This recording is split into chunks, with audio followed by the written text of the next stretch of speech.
ನಮ್ಮ ರಾಜ್ಯಾಧ್ಯಕ್ಷರಾಗಿರುವಂತಹ ಸನ್ಮಾನ್ಯ BY ವಿಜೇಂದ್ರ ಅವರು ಕೂಡ ಬರ್ತಾ ಇದ್ದಾರೆ. ಈ ನಮ್ಮ ಚಿಂತನೆ ಪರವಾಗಿ ಹೋರಾಟ ಮಾಡ್ತಾ ಇರುವಂತಹ ವ್ಯಕ್ತಿ ಪುನೀತ್ ಕೆರೆಹಳ್ಳಿ ಅವರ ಕುಟುಂಬದ ಒಂದು ಶುಭ ಕಾರ್ಯಕ್ರಮದಲ್ಲಿ ಭಾಗಿಯಾಗುವಂಥದ್ದು ನಮ್ಮೆಲ್ಲರ ಕರ್ತವ್ಯನೂ ಕೂಡ ಆಗಿದೆ.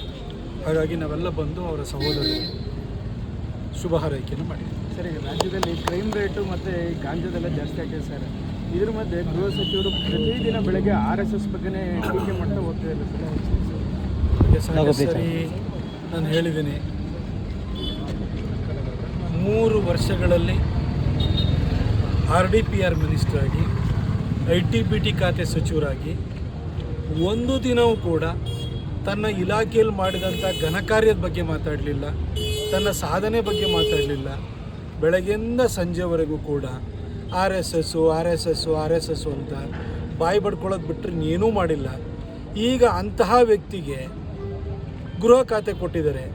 ಸಿದ್ದರಾಮಯ್ಯನವರು ತಮ್ಮ 3 ವರ್ಷದ ಆಡಳಿತಾವಧಿನಲ್ಲಿ ZPTP ಎಲೆಕ್ಷನ್ ಮಾಡಲಿಕ್ಕೆ, ಅಂದರೆ ಜಿಲ್ಲಾ ಪಂಚಾಯತ್ ತಾಲೂಕ್ ಪಂಚಾಯತಿ ಎಲೆಕ್ಷನ್ ಮಾಡಲಿಕ್ಕೆ ಧೈರ್ಯವನ್ನೇ ತೋರಲಿಲ್ಲ. ಯಾಕೆ ಅಂತೇಳಿ ಹೇಳಿದರೆ,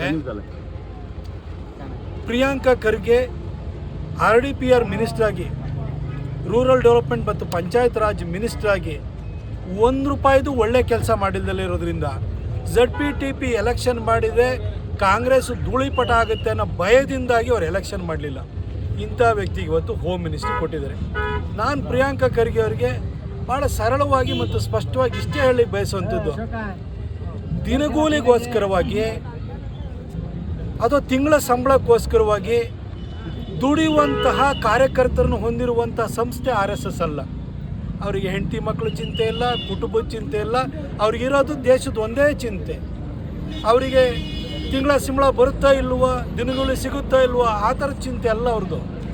ಅಥವಾ ಇಲ್ಲಿ ವರ್ಕ್ ಸರ್ಟಿಫಿಕೇಟ್ ಇಟ್ಕೊಂಡು ಇನ್ನೊಂದು ಕಂಪ್ನಿಗೆ ಹೋಗ್ಬಿಟ್ಟು ಸೇರ್ಕೊಳ್ಬೇಕು ಅನ್ನೋ ಚಿಂತೆನೂ, ಆ ವರ್ಕ್ ಸರ್ಟಿಫಿಕೇಟ್ ಅಗತ್ಯನೂ ಇಲ್ಲ. ಯಾವ ಮಾಲೀಕನ ಕೃಪೆನಲ್ಲೂ ಅವರಿಲ್ಲ.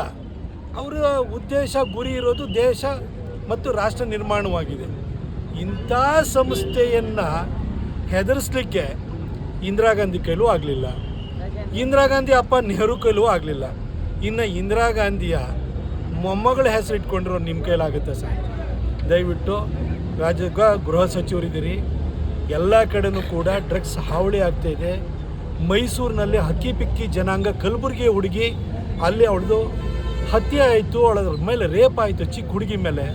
ಒಂದು ದಿನವೂ ಧ್ವನಿ ಎತ್ತಿಲ್ಲ. ಈಗ ನೀವೇ ಸಚಿವರಿದ್ದೀರಿ, ಏನಾದ್ರು ಒಳ್ಳೆ ಕೆಲಸ ಮಾಡಿ ಸರ್. ಇದು ಕಾನೂನು ಸುವ್ಯವಸ್ಥೆನ ಕಾಪಾಡೋ ಕೆಲಸ ಮಾಡಿ. 3 ಹೊತ್ತು RSS ಅಂತ ನೀವು ಟೀಕೆನೇ ಮಾಡ್ತಾ ನೀವೇನೋ ಬರೀ ಬಾಯಿ ಮಾತಿನಿಂದಲೇ ಲೀಡರ್ ಆಗೋಕ್ಕೆ ಅಂತ ಹೊರಟಿದ್ರೆ ಅದು ನಿಮ್ಮ ತಪ್ಪು ತಿಳುವಳಿಕೆ ಅಂತ ಹೇಳಲಿಕ್ಕೆ ಅಷ್ಟೇ. ಸರಿಯಾಗಿ ನೀವು